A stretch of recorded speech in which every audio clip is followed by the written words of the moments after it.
자, 그러면 RQ를 어떻게 도입하냐? 어려운 거 아니에요. 그냥 여기다가 여러분들이 util 있으니까 그냥 뭐 한다? 클래스 RQ라고만 쓰시면 돼요. RQ라고만 쓰시면 되고. 자, 그러면 원래 URL을 지금 들고 누가? 이 메인이 직접 공장을 왔다 갔다 했단 말이에요. 근데 왔다 갔다 하고 싶지 않다고요, 지금. 자, 그래서 코드를 어떻게 바꿀 거냐면 여기서 이런 식으로 쓰는 게 아니라 얘는 요청을 해야 되기 때문에 RQ 한 다음에 new RQ라 쓸 거예요. 자, 그러면 우리가 여기서 RQ 객체한테 URL을 얘한테 전달을 해줄 거거든요.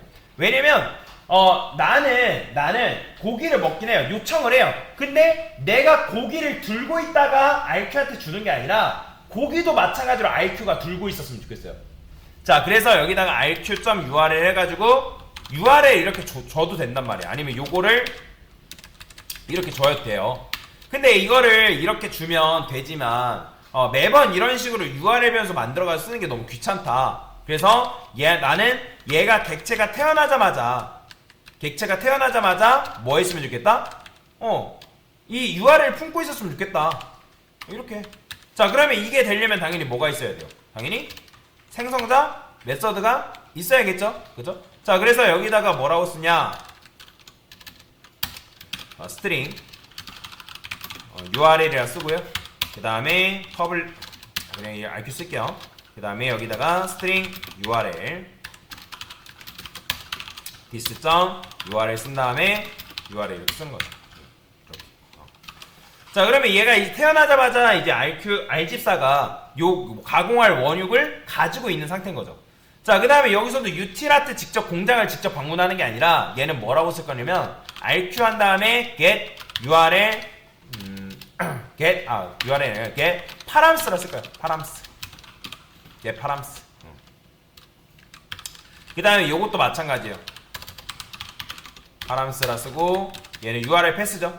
그죠? 그 다음에 얘도 마찬가지야. RQ 한 다음에 get 뭐 한다? URL 패스. 이렇게만 쓰는 거예요. 그러니까 RQ가 직접 일을 했으면 좋겠다. 자, 컨트롤 눌러가지고 크리에이트 하시면 만들어집니다. 얘도 마찬가지 컨트롤 눌러서 크리에이트 하면 알아서 이렇게 만들어져요. 자, 그러면 여기서 이제 뭐 해야 된다? RQ가 이제는 util을 왔다 갔다 해야 되는 거예요. 그러면 여기서 어떻게 해주면 된다? 그냥 util 해서 util 그 다음에 get params from URL 있잖아요. 가서 뭘 주면 되는 거예요? 얘가 들고 있는 URL 주면 되는 거예요. URL. 그죠? URL. 뭐 아니면 this URL 써도 되고 상관없습니다. 그 다음에 얘도 마찬가지. 얘도 여기서 어떻게 get pass from URL 이렇게 쓰는 거예요. 이게 끝이에요. 이게 끝. 그러니까 코드는 단순해 보여요. 코드는 단순합니다. 근데 지금 뭐 한 거냐면 메인이 해야 될 역할을 줄여준 거예요. 그러니까 내가 주인이라고 한다면 내가 할 일을 좀 더 줄여가지고 역할을 분담시킨 거다라고 보시면 돼요. 그러면 아까도 말씀드렸지만 내가 부지런해서 공장 왔다 갔다 하는 거 잘못된 게 아니란 말이에요. 근데 역할을 분리함으로 인해서 이 메인이 조금 더 해야 될 일을 줄여준 거다. 그럼 뭐예요? 좀 더 편하잖아요. 누군가 여러분들의 일을 대신 해준다고 하면 당연히 맡겨요, 안 맡겨요? 당연히 맡기죠. 회사에서 뭐 예를 들어서 업무가 엄청나게 많은데 나는 너무 할 게 많아요, 지금 내가. 그러면 그거를 누군가 이제 대신 해준다면 당연히 맡길 수밖에 없죠. 편의를 위해서. 그러니까 지금 그런 구조인 거예요. 원래는 이 메인이 직접 공장을 왔다 갔다 했던 그런 구조였지만 R집사를 고용함을 통해서 RQ한테 일을 시키고 공장을 왔다 갔다 하는 건 누가? RQ가 하는 거다라고 보시면 됩니다.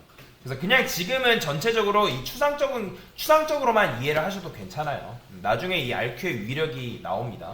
자, 그래서 이런 식으로 RQ를 간단하게 도입을 해봤다라고 보시면 되겠습니다.